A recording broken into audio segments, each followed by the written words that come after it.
आपल्या शाळेपासून महाविद्यालयापासून इतिहास हा विषय शिकत आलो आणि इतिहास हा विषय शिकत असताना आपल्यापैकी प्रत्येकानं भारताव्यतिरिक्त America, Britain, France, Russia, Africa या सगळ्या देशांबद्दलचे इतिहास जाणून घेतले असतील. पण आज मला तुम्हाला अभिमानानं सांगावंसं वाटतंय की जगातल्या सगळ्या देशांच्या इतिहासाच्या किमान 10 पट जुना इतिहास, 10 पट पुरातन इतिहास आणि 10 पट समृद्ध असा इतिहास आपण ज्या भूमीवर आहोत त्या भारताचा आहे, त्या हिंदुस्थानचा आहे.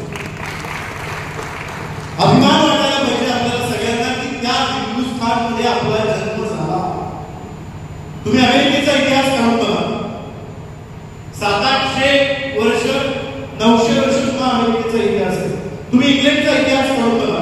इंग्लंडचा इतिहास 1000 वर्षांच्या वरती जाणार नाही. तुम्ही ग्रीकचा, फ्रान्सचा, रशियाचा इतिहास काढून बघा. 2000 वर्षांच्या वरती या देशांचा इतिहासच जात नाही. एकमेव असा हिंदुस्थान आहे ज्या हिंदुस्थानला 25,000 वर्षांचा इतिहास आहे. एनर्जी होती त्या काळात 20-25,000 वर्षांचा भारत किती समृद्ध होता आणि आज आपण कुठल्या पायावर ठेवतो. आपण तरी सोमनाथ मंदिरात गेलात का? गुजरातमध्ये आपण नाव ऐकलं असेल ज्योतिर्लिंगांपैकीच एक सोमनाथ मंदिर. भारतामध्ये 20-25,000 वर्ष जाऊ द्या, तुम्हाला त्याच्यानंतरचा अलीकडचा इतिहास सोमनाथ मंदिरामध्ये जर आपण कधी गेला, त्या सोमनाथ मंदिरावरती 17 वेळा आक्रमण झाली. 17 वेळा जेव्हा आक्रमण व्हायची त्यानंतर तिथले सोमनाथ मंदिरातले सगळे लोक एकत्र यायचे, मंदिराचा जीर्णोद्धार करायचे, त्यानंतर पुन्हा आक्रमण व्हायचं, पुन्हा मंदिराचा जीर्णोद्धार व्हायचा. 17 वेळा आक्रमण करून आक्रमण थांबला पण जीर्णोद्धार करण्याची वेळ. त्या सोमनाथ मंदिराच्या बाहेर एक असा खांब उभा केलेला आहे. कधी जाऊन बघा कालचा भारत कसा होता आणि किती संपन्न होता आपलं लक्षात. सोमनाथ मंदिराच्या बाहेर असा समुद्र आहे एका बाजूनी आणि त्या समुद्राच्या तीरावरती एक खांब उभा केलेला आहे आणि त्या खांबावरती एक शिलालेख कोरलेला आहे. तो शिलालेख जर आपण बारीकपणे वाचला, बारीकपणे तपासला तर आपल्या असं लक्षात येतं त्या सोमनाथ मंदिराबाहेर असलेल्या खांबावरती असं लिहिलेलं आहे की इथून सरळ दक्षिण ध्रुवापर्यंत जर तुम्ही समुद्र मोजत गेला किंवा समुद्राच्या खाली बघत गेला तर इथून दक्षिण ध्रुवापर्यंत जेवढं पाणी आहे त्या पाण्यामध्ये जमिनीचा एकही मोठा तुकडा नाही.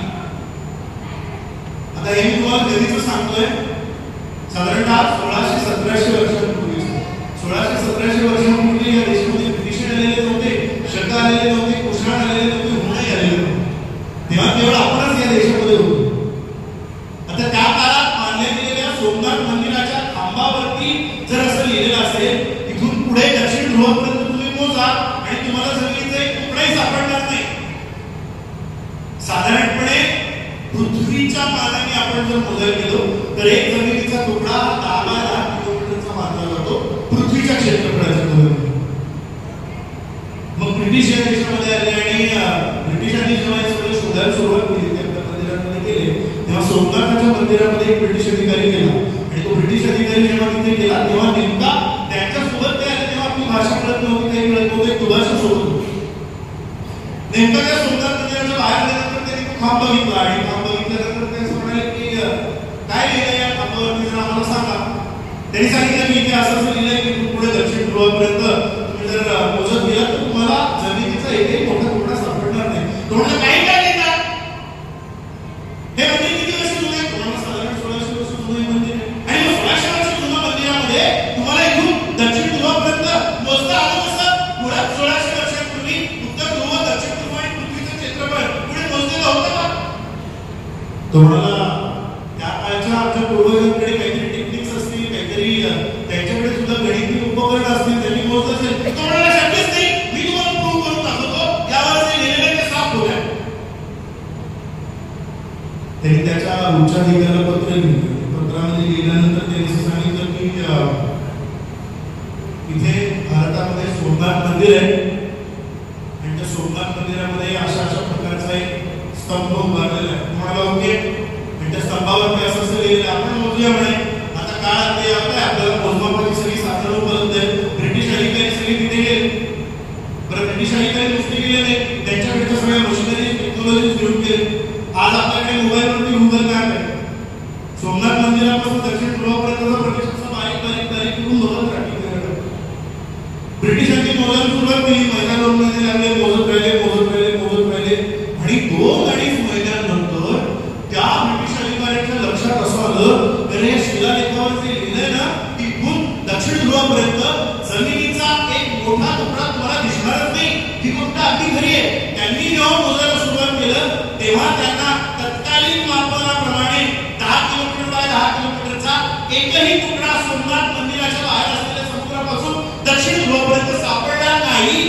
याचा अर्थ लक्षात घ्या, 1600 वर्षांपूर्वी या भारतामध्ये किती अचूक